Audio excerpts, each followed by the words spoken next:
아브라함이 누린 횟수는 모두 175해이다.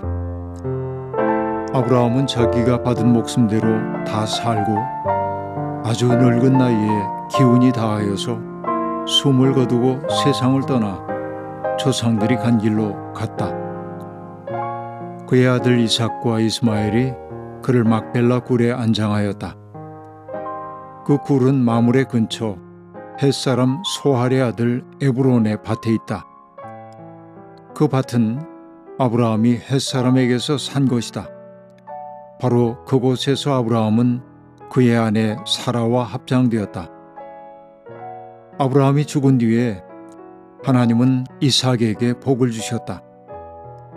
그때의 이삭은 브엘라 헤로이 근처에서 살고 있었다. 창세기 25장 7절부터 11절까지 말씀.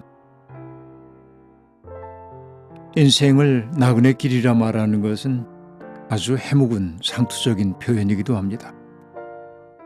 따지고 보면 누구에게나 인생은 나그네 길입니다.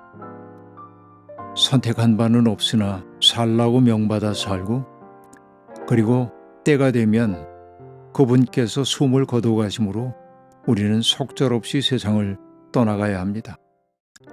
탄생과 죽음 사이에 걸쳐 있는 인생, 그 길에서 우리는 나그네처럼 뭔가 새로움을 향해 나아가곤 합니다.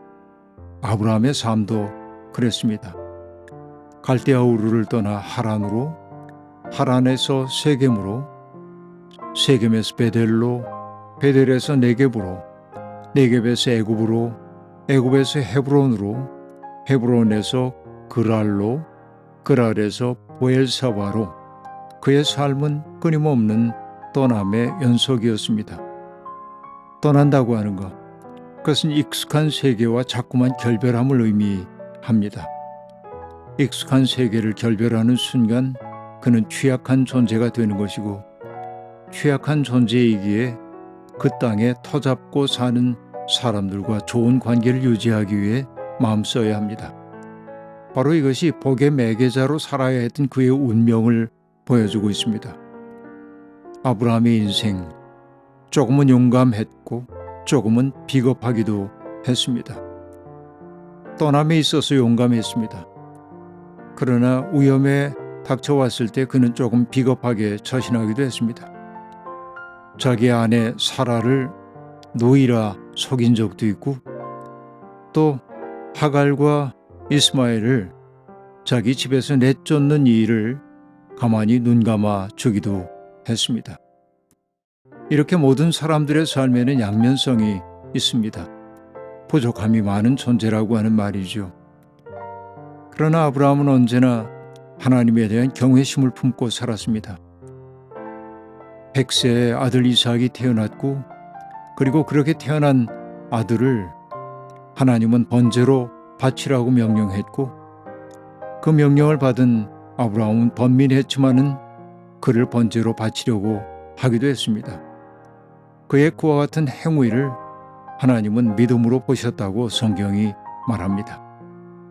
이삭 번제 사건 속에 담겨 있는 그 급진적 메시지가 우리는 무엇인지를 대충은 알고 있지만, 그래서 우리는 윤리적 감성으로 이해할 수 없는 종교의 세계, 거룩함 앞에 서 있는 인간 존재의 왜소함 같은 것들을 느낄 수가 있습니다. 아브라함이 누린 횟수가 175해라고 말합니다. 75세 부름을 받은 후 100년의 세월을 누렸다고 볼 수 있겠습니다. 이 100이라고 하는 숫자는 그런 의미에서 완전수라고 보아야 하겠죠. 성경은 아브라함이 세상을 떠나간 것을 평화롭게 기술하고 있습니다.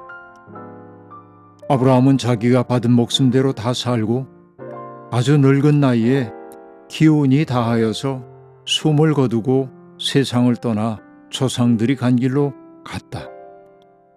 자기가 받은 목숨대로 다 살고 기운이 다하여 죽는 것, 이것은 동양 사람들이 말하는 오복 가운데 하나인 고정명이라 말할 수 있겠습니다. 아브라함은 그렇게 자기의 인생을 한껏 살아냈습니다.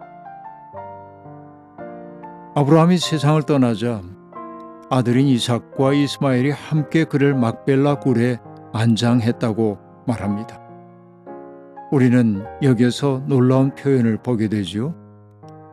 이삭은 일찍이 그의 어머니인 하갈과 함께 아브라함 집에서 쫓겨났었습니다.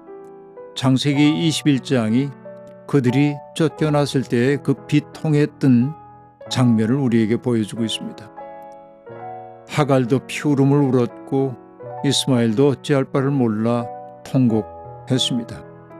그런데 그렇게 매정하게 내침을 당했던 이스마엘이 아버지의 장례로 이렇게 다시금 돌아와 이삭과 더불어서 장례를 치르고 있음을 볼 수 있습니다. 아버지의 장례식 자리는 화해의 자리가 되었던 것이지요. 이것이 의미하는 바는 무엇이겠습니까? 갈라진 가지라 해도 뿌리로 거슬러 올라가면 만나게 마련이라는 사실을 우리에게 암시해 보여주고 있습니다. 인간은 보편적인 슬픔의 자리에 가야 화해가 가능한 존재인지도 모르겠습니다. 왜냐하면 기쁨은 개별적이지만은 슬픔은 보편적 경험이기 때문에 그렇습니다. 기쁨은 나누기가 어렵죠. 질투하는 마음이 있기 때문이죠. 그러나 슬픔은 나눌 수 있는 감정이기도 합니다. 그런 의미에서 보편적입니다. 그 때문에 우리가 함께 화해를 모색하는 사람들은 언제나 슬픔과 고통의 시간을 함께 견디어 나가야만 합니다. 이렇게 해서 이삭과 이스마엘 사이의 갈등이 어느 정도는 치유가 되었다고 말할 수 있겠습니다. 그런 후에 비로소 등장하고 있는 이야기가 에서와 야곱이 태어나는 이야기가 등장합니다. 이삭이 40살에 결혼한 아내 리브가는 아기를 낳지 못하는 여인이었습니다. 이삭이 간절히 기도하자 태가 열렸고 그래서 에서와 야곱이 태어나게 되었다고 말합니다. 그저 시간의 흐름을 따라 하는 이야기처럼 들리기도 하지만은 세계는 아브라함의 죽음과 이어지는 이삭과 이스마엘의 어쨌든 화해 그리고 에서와 야곱의 태어남은 하나의 맥락 속에서 일어난 사건처럼 보인다 하는 얘기입니다. 그러나 그 두 아이는 태안에서 서로 싸웠다고 얘기합니다. 두 민족이 너의 태안에 들어있다. 너의 태안에서 두 백성이 나누일 것이다. 한 백성이 다른 백성보다 강할 것이다. 형이 동생을 섬길 것이다. 이것은 후대에 에서와 야곱에게서 태어난 그 민족 간의 갈등을 예고하는 대목이기도 하지만 그러나 거꾸로 거슬러 올라가자고 한다면 그들이 한 태에서 나왔다는 사실이 더욱더 강조되고 있음을 알 수 있습니다. 원래의 자리로 돌아가면 만날 수 있음을 보여주는 거죠. 형제 간의 갈등 이야기는 인류의 DNA 속에 새겨진 것인지도 모르겠습니다. 그러나 갈등 속에 머무는 것 아니라 갈등을 넘어서는 것이 하나님의 일입니다. 그 때문에 성경은 예수 그리스도를 화해자라고 장벽 철폐자라고 고백하고 있습니다.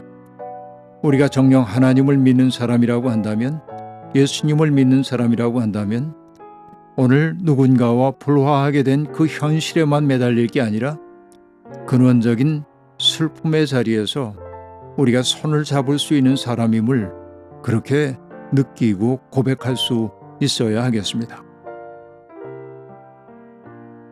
하나님, 앞물결이 뒷물결에게 자기를 내줌으로 바다는 영원히 활력을 잃지 않습니다.